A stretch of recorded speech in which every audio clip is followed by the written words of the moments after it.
So I'm just going to show you how to make some homemade fabric softener that leaves your clothes smelling really, really nice and fresh, because you can choose whichever oil you'd like to put in there. So I generally go between lavender and lemongrass. You can also use purify, lemon, tea tree, any oils that you'd like to put in there you can. Simply just add some Epsom salts to a jar, so just make sure it's a suitable jar or BPA free plastic container. Add in a couple of drops of essential oils, give them a bit of a stir as you go just to get it all mixed through.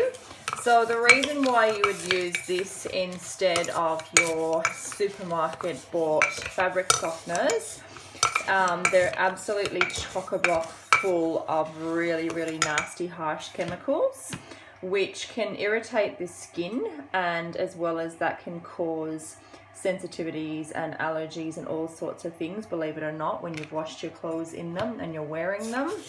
Can lead to a lot of skin irritation. As well as that, it really damages your clothes. Like, the harsh chemicals in there can really affect the fabrics in your clothes. So they're not going to last as well, particularly towels. Towels are really, really sensitive to chemicals.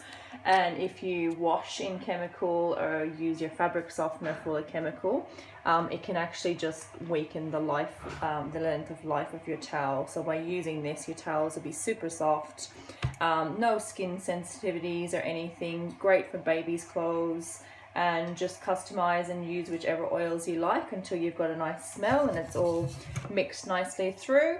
And then I generally add maybe about that much per wash.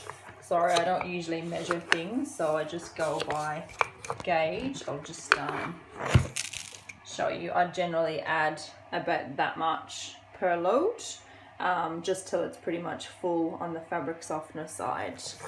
Happy washing!